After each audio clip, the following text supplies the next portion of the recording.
আসসালামু আলাইকুম। সাকিব, সাকিব আপনাকে যুক্ত করা আছে, বলেন। আসসালামু আলাইকুম।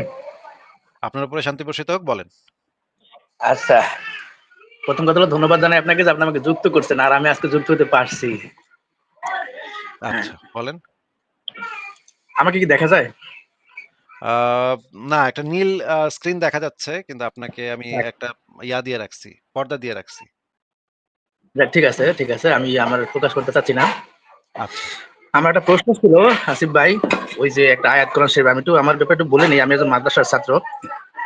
আমি দীর্ঘ ১০ বছর মাদ্রাসায় লেখাপড়া করছি। মাদ্রাসা থাকাকালীন সময় আমার কিছু প্রশ্ন ছিল। আমি মাদ্রাসায় কারো কাছে বলি নাই। নানান কিছু কারণ ছিল বলি নাই, বলার সাহস করি নাই। তো আপনাকে অনেক আগে থেকে চিনি। আমি যখন মাদ্রাসা পড়ি তখন আপনার প্রতি আমি খুব ক্ষিপ্ত ছিলাম। খুবই ক্ষিপ্ত ছিলাম, যেরকমটা হওয়ার কথা সেরকমই। কেন ক্ষিপ্ত ছিলেন? আমি আপনার কোন জমি-জমা দখল করে নিছি ভাই? না, ধর্মের জায়গা থেকে বলতেছি কথাটা আরকি, হ্যাঁ?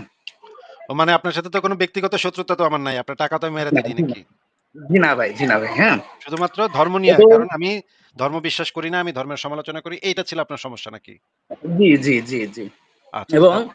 আপনাকে আমি খুব মন থেকে ঘৃণাও করতাম। আমার নাম শুনছেন কোথা থেকে বলেন তো একটু? আমি আমি হ্যাঁ, জানছেন কোথা থেকে? আন্দোলন থেকে, এরকম আন্দোলন থেকে, আন্দোলন থেকে। কোন আন্দোলন? ওই যে হেফাজতে ইসলামের আন্দোলন? হ্যাঁ, হ্যাঁ, হ্যাঁ, হ্যাঁ। বা এর আগে বড় হয়তো কম বেশি শুনছিলাম। কিন্তু হেফাজত থেকে খুব বেশি চর্চা হয়েছিল আপনাকে আমার ভিতরে। আচ্ছা, আচ্ছা, তারপর? এখন আমি যে বিষয়টা নিয়ে একটু বলার জন্য আসছিলাম, সেটা হলো যে না কোরআন শরীফে একটা আয়াত আছে। আমি কিন্তু কোরআনের হাফেজ ভাই, হ্যাঁ? আচ্ছা, আপনি যে আমার মানে একটা কথা, আপনি যে আমারে ঘৃণা করতেন বা আমাকে অপছন্দ করতেন, তা আমার কোন লেখা কি পড়ে দেখছিলেন আগে? না পড়ে দেখি নাই। ওই যে না হেফাজত থেকে শোনা কথার উপরে ঘৃণা করতাম। আচ্ছা, কিন্তু মানে ঘৃণা করেন বা ভালোবাসেন সে যেটাই করেন সেটা তো করার আগে তো একটু পড়ে নিতে হয়। পইড়া নেওয়াটা তো দরকার নাকি ভাই? কি বলেন? আসলে কি আমি যদি একটু ভালোভাবে বলি, আমরা যারা মাদ্রাসায় লেখাপড়া করি না তারা না আহ কি বলে ওটাকে? মানে হুজুর ভক্ত যেটাকে বলে আরকি, ওস্তাদ ভক্ত। ওস্তাদ যেটা বলে অন্ধের মতো সেটাকে বিশ্বাস করে নেওয়া। নিজের আচ্ছা, জায়গা হ্যাঁ, থেকে, নিজের সেটা দায়িত্ববোধের জায়গা থেকে যাচাই বাছাই না করে ওস্তাদ যেটা বলে, ওস্তাদ যদি বলে মানে এই কওমি মাদ্রাসার ভিতরটা এমন, ভিতরের কথাই বলতেছি আমি। ভিতরটা এমন যে যদি ওস্তাদ যদি বলে আরকি তুমি এই মুহূর্তে তোমার পরনের কাপড়-চোপড় খুলে ফেলো, সে তাও করতে বাধ্য। হ্যাঁ, সেটা এরকম ঠিক শিক্ষা বলছেন। দেওয়া হয়, এরকম শিক্ষাই দেওয়া হয় কওমি মাদ্রাসায়। ঠিকই বলেছেন। হ্যাঁ, এবার বলেন, আপনি শেষ করেন তাহলে ভাই।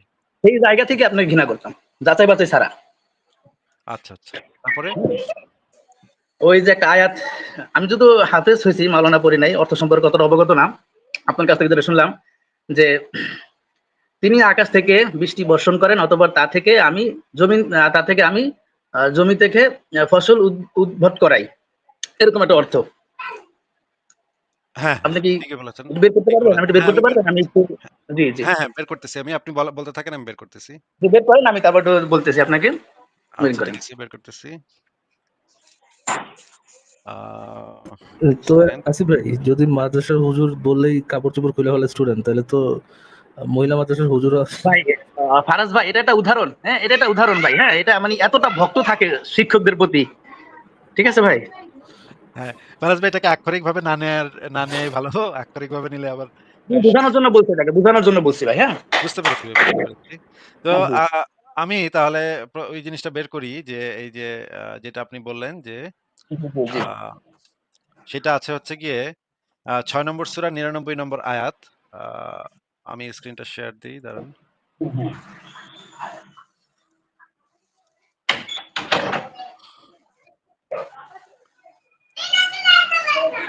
কোরআনে যেটা লেখা আছে, "তিনি আকাশ থেকে পানি বর্ষণ করেছেন, অতঃপর আমি এর দ্বারা সর্বপ্রকার উদ্ভিদ উৎপন্ন করি।"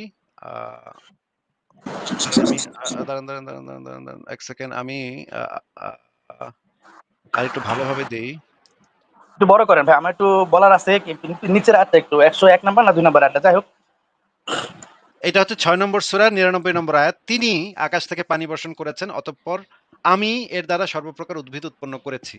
অতঃপর আমি এ যাক থেকে সবুজ ফসল নির্গত এটার করেছি।" অর্থটা আমি এখনো পর্যন্ত বুঝি নাই। বুঝি নাই বলতে এটা আমার কাছে মনে হয় এটা নবীর কথাই। এটা আল্লাহর কথা হইতে পারে না।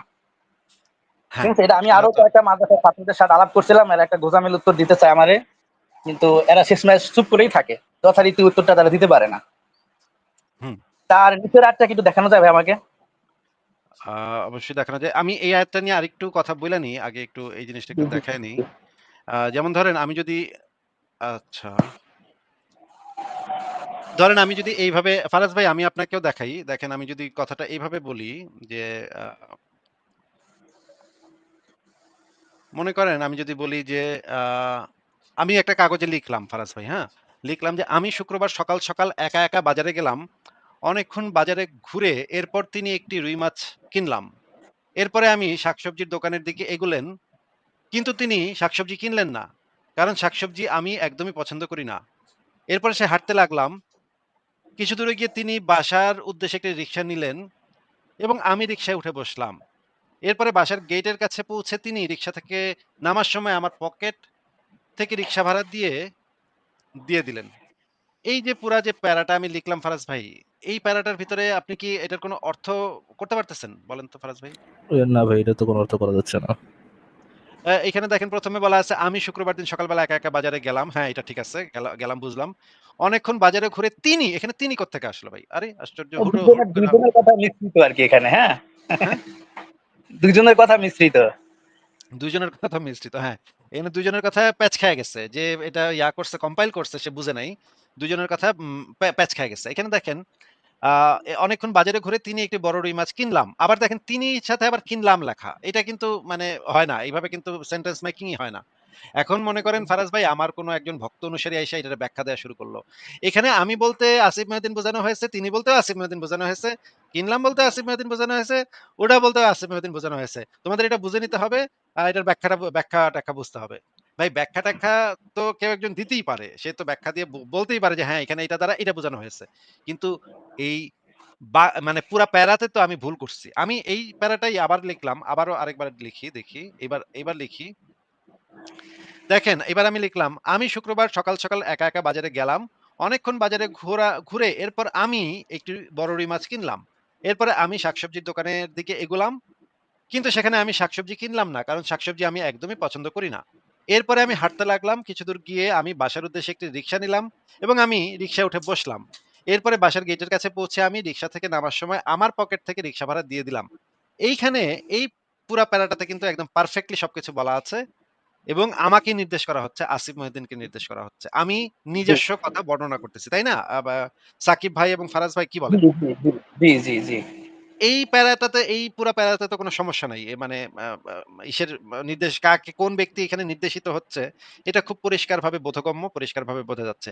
উপরের যে প্যারাটা দেখাইছিলাম সেটার ভিতরে পুরা প্যাচগোছ পাকায় ফেলাইছে। যে লিখছে সে যে কম্পাইল করছে সে পুরা প্যাচগোছ পাকাইছে। এখন আবার এভাবে আমি লিখতে পারি, এই কথাটাই আমি এভাবে লিখতে পারি। তিনি শুক্রবার সকাল, সকাল একা, একা বাজারে গেলেন। অনেকক্ষণ বাজারে ঘুরে তিনি একটি বড় রুই মাছ কিনলেন। এরপরে তিনি শাকসবজির দোকানের দিকে এগুলেন। কিন্তু সেখানে তিনি শাকসবজি কিনলেন না। কারণ শাকসবজি তিনি একদমই পছন্দ করেন না। এরপরে তিনি হাঁটতে লাগলেন। কিছু দূরে গিয়ে তিনি বাসার উদ্দেশ্যে একটি রিক্সা নিলেন এবং তিনি রিক্সায় উঠে বসলেন। এরপরে বাসার গেটের কাছে পৌঁছে তিনি রিক্সা থেকে নামার সময় তার পকেট থেকে রিক্সা ভাড়া দিয়ে দিলেন। এইখানেও সবকিছু ঠিক আছে, কোনো প্রবলেম নাই। এখানে সব জায়গাতে তিনিকে নির্দেশ করা হচ্ছে। তিনি অন্য হ্যাঁ, একজন ব্যক্তিকে নির্দেশ করা হচ্ছে। এইখানেও পুরা প্যারাতে কোনো ধরনের প্রবলেম নাই। ব্যাকরণগত কোনো সমস্যা এখানে আমি খুঁজে পাচ্ছি না। সাকিব ভাই আপনি কি খুঁজে পাচ্ছেন? না, না, না ভাই, ঠিক আছে। এখানকার কথাগুলো ঠিক আছে। কিন্তু এই যে ১ম যেটা আমি দেখাইছিলাম সেখানে কিন্তু ব্যাকরণগত সমস্যা আছে। এখানে কিন্তু পুরাই বোঝা যাচ্ছে না। দেখেন, আমি শুক্রবার সকালে গেলাম, অনেকক্ষণ বাজারে ঘুরে তিনি বড় রুই মাছ কিনলাম। এরপর আমি শাকসবজির দোকানে এগুলেন। তিনি শাকসবজি কিনলেন। আমি যেটা একদমই পছন্দ করি না, তিনি বাসার উদ্দেশ্যে রিক্সা নিলেন। আমি রিক্সায় বসলাম। এখানে কিন্তু বিরাট প্রবলেম।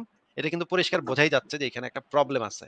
এখন আমরা কোরআনের হ্যাঁ, সেই আয়াতটা আবার পড়ি, দেখি কোরআনের এই আয়াতটাতে কি বলা আছে দেখেন। তিনি আকাশ থেকে পানি বর্ষণ করেছেন। অতঃপর আমি এর দ্বারা সর্বপ্রকার উদ্ভিদ উৎপন্ন করেছি। অতঃপর আমি এ থেকে সবুজ ফসল নির্গত করেছি, যা থেকে যুগ্ম বীজ উৎপন্ন করি। হ্যাঁ? আ খেজুরের কাঁদি থেকে গুচ্ছ বের করি।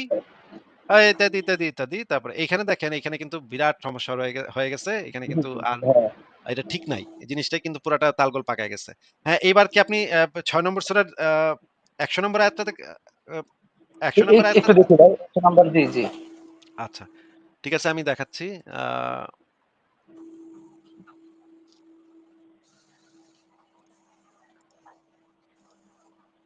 এটা হচ্ছে ৬ নম্বর সূরার ১০০ নম্বর আয়াত। এখানে যে জিনিসটা বলা হয়েছে দেখি। আর তারা জিনকে আল্লাহর জন্য শরীক সাব্যস্ত করেছে, অথচ তিনি তাদেরকে সৃষ্টি করেছেন। আর তারা অজ্ঞতাবশত মনগড়াভাবে নির্ধারিত করেছে তার জন্য পুত্র ও কন্যা সন্তান। তিনি পবিত্র ও মহান এবং তারা যা বিবরণ দেয় তা থেকে ঊর্ধ্বে। হ্যাঁ, বলেন এখান থেকে কি বলবেন? আরেকটু নিচে নামলে ভাই। পরের আয়াতে যাব? জি জি জি জি।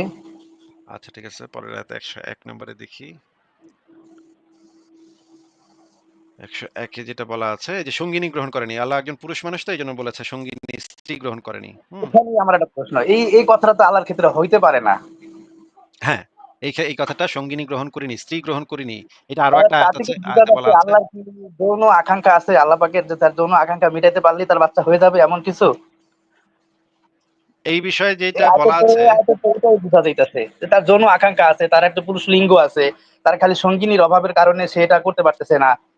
এটাই তো বোঝা যাইতেছে ভাই। আচ্ছা, আয়াতটা যদি আমরা পড়ি, তিনি আসমান ও জমিনের স্রষ্টা, তার সন্তান হবে কিভাবে? তার তো কোনো সঙ্গিনী নেই, আর তিনি সবকিছু সৃষ্টি করেছেন এবং প্রত্যেক বস্তু সম্বন্ধে তিনি সবিশেষ অবগত। আপনি না, যে এখানে এরপরে তো দরকার মানে না, সঙ্গিনী নেই, আপনার জি, সঙ্গিনী নেই এটা নিয়ে বুঝতে প্রশ্ন। তার সঙ্গিনী বুঝতে দরকার পারছি। কিসের? জি, আপনি এখানে সঙ্গিনী যে তো ভাই প্রশ্ন আমার দরকার, আপনার দরকার, আরেকজনের দরকার, যার মানে আহ ইয়ে আছে আর কি, যেটা আর কি করা যায় সেটা। কিন্তু আল্লাহর দ্বারা কি এটা সম্ভব? সঙ্গিনী হইলেই তিনি কিছু একটা করতে পারবে, তার সঙ্গিনীর অভাব। ফারাজ ভাই যেন এই কি কথাটা কোন বলতেছিলেন? সূত্রে আছে? ফারাজ ভাই কি যেন বলছিলেন? না, উনি যে কথাটা বললেন ওটাই বলতে চাচ্ছিলাম যে আল্লাহর অমনিপটেন্ট আল্লাহ, সর্বশক্তিমান আল্লাহ, তিনি বাচ্চা পয়দা করবেন কিভাবে, তার সন্তান হবে কিভাবে, তার তো কোনো সঙ্গিনী নেই। অর্থাৎ আল্লাহর সন্তান হইতে হবে মানে সর্বশক্তিমান সত্তা, যে যার সকল কিছুই সে করতে পারে, তার বাচ্চা নিতে একজন সঙ্গিনী দরকার হবে অ্যাকর্ডিং টু আল্লাহ। হ্যাঁ, তিনি সর্বশক্তিমান সব করতে সত্তার পারেন একজন কিন্তু সঙ্গী। বাচ্চা নিতে পারে না, কেননা তার সঙ্গিনী নেই।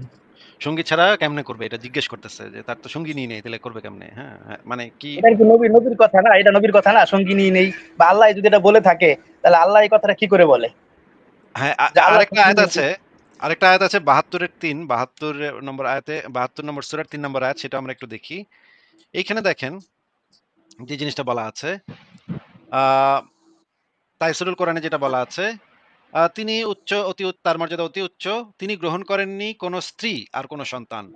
অন্য অনুবাদে বলা আছে, তিনি গ্রহণ করেননি কোন পত্নী এবং না কোন সন্তান। তিনি কোন সঙ্গিনী গ্রহণ করেননি, না কোন সন্তান। আর এখানে বলা হয়েছে, আবু বকর জাকারিয়া বলেছে, তিনি গ্রহণ করেননি কোন সঙ্গিনী এবং না কোন সন্তান। মানে হচ্ছে এখান থেকে পরিষ্কার বোঝা যাচ্ছে যে আল্লাহ পাক একজন পুরুষ, বেডা মানুষ, যে বিবি গ্রহণ করে, স্ত্রী গ্রহণ করেনি। মানে বউ-টউ নাই আল্লাহর। হ্যাঁ? আল্লাহ পুরুষ। কিন্তু যদি আল্লাহ মেয়ে হইতো তাইলে তো এখানে বলতো যে আল্লাহ কোন পতি গ্রহণ করে নাই, স্বামী গ্রহণ করে নাই। এটা বলতো। কিন্তু এখানে পরিষ্কার বোঝা যাচ্ছে আল্লাহ পাক একজন, আল্লাহ হিজড়াও না, আল্লাহ মানে ইয়াও না, মানে নারীও না। এখানে পরিষ্কার বোঝা যাচ্ছে যে আল্লাহ একটা বেডা মানুষ। সে স্ত্রী তার গ্রহণ করে লিঙ্গ নাই। তাই আছে, না ভাই? লিঙ্গ তার আছে। জন্য হ্যাঁ। তার জন্য আকাঙ্ক্ষাও আছে, ইত্যাদি ইত্যাদি।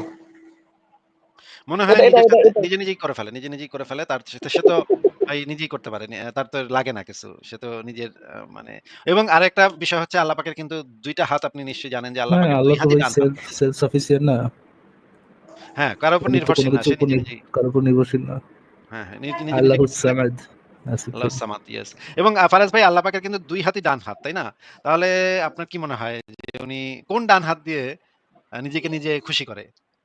ওয়াই নট বোথ, আসিফ ভাই? সেটা সেটাও সম্ভব, সেটাও সম্ভব। ঠিক আছে।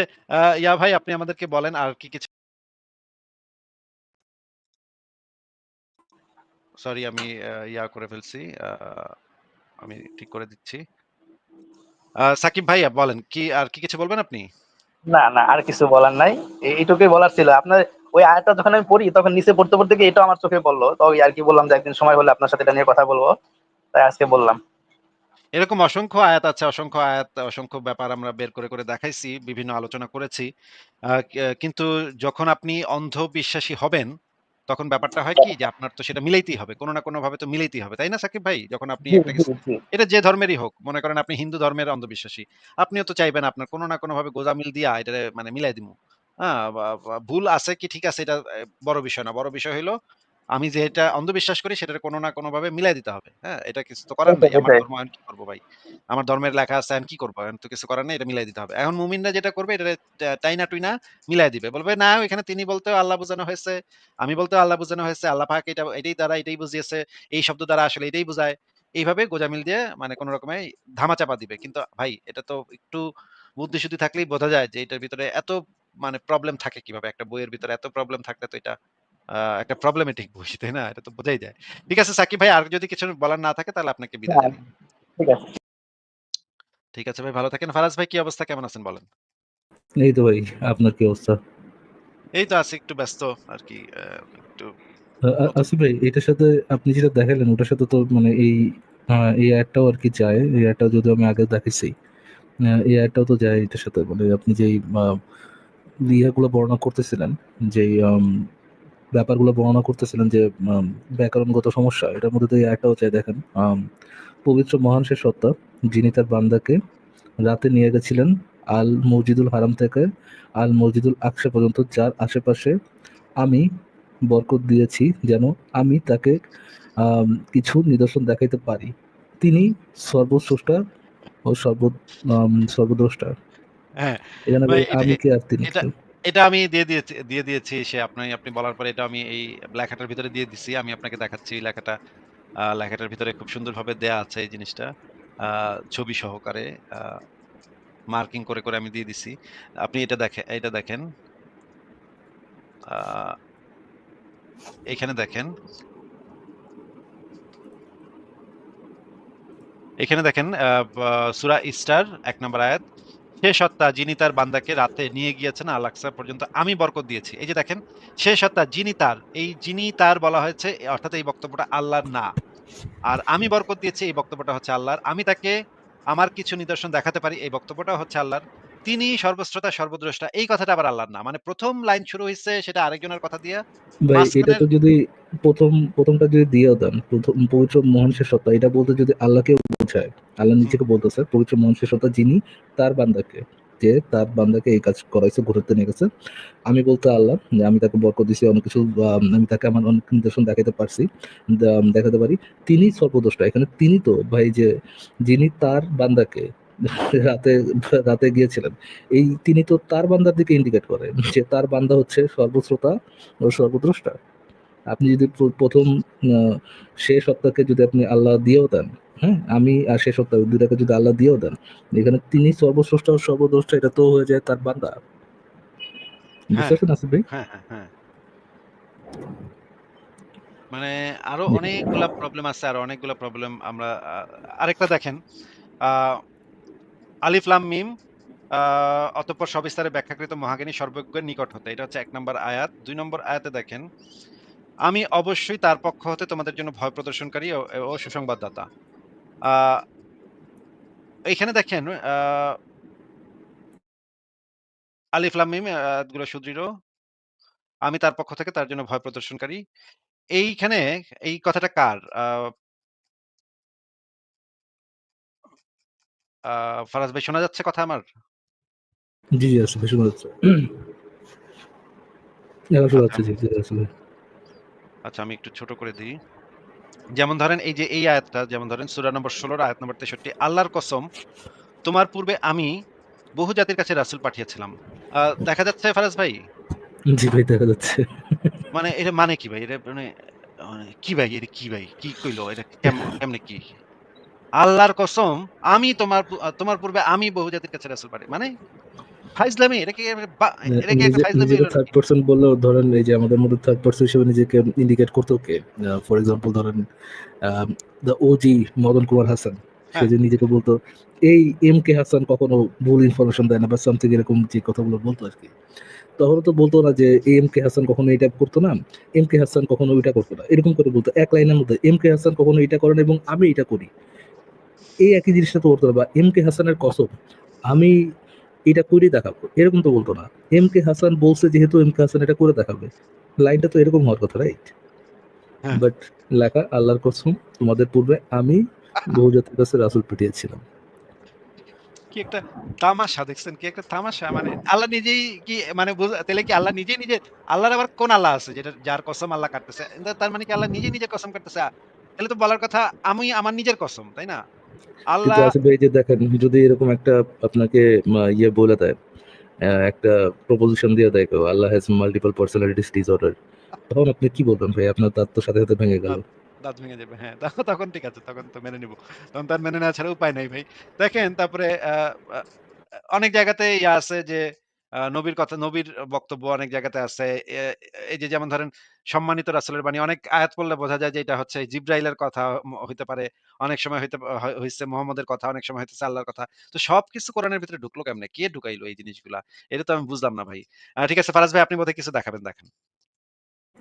আমি এমনি একটা ভিডিও দেখাতে যাচ্ছিলাম আসিফ ভাই। Don't worry, I don't think কোনো কপিরাইট ইস্যুস হবে এখানে। আম, দেখেন একটু এটা। হাতে কি বলো দেখি, কি কি চকলেট মিষ্টি মিল্কে বোদা কি হাসি নয় সত্যি, এই যে বলছি মিল্কে বোদা বিবাহের ক্ষেত্রে একটা মোহরানা নির্দিষ্ট করতে হয়, এটা স্পষ্ট। এই মোহরানাটা কি, এটাকে বলা হয় মিল্কে বোদা। বোদা বলতে লজ্জাস্থানকে বোঝানো হয়। তো লজ্জা, একজন মহিলা, একজন নারীর লজ্জাস্থানকে যেহেতু লজ্জাস্থান যেহেতু একজন পুরুষের জন্য বৈধ হচ্ছে, এই বৈধতার জন্য হচ্ছে একটা মোহরানা, একটা অঙ্ক নির্ধারণ করা হয়, যেটাকে আমরা মোহরানা বলি, কাবিননামা যাই বলি না কেন। আসিফ ভাই, হ্যাভ ইউ পেড ইউর সেই মিল্ক বুদা?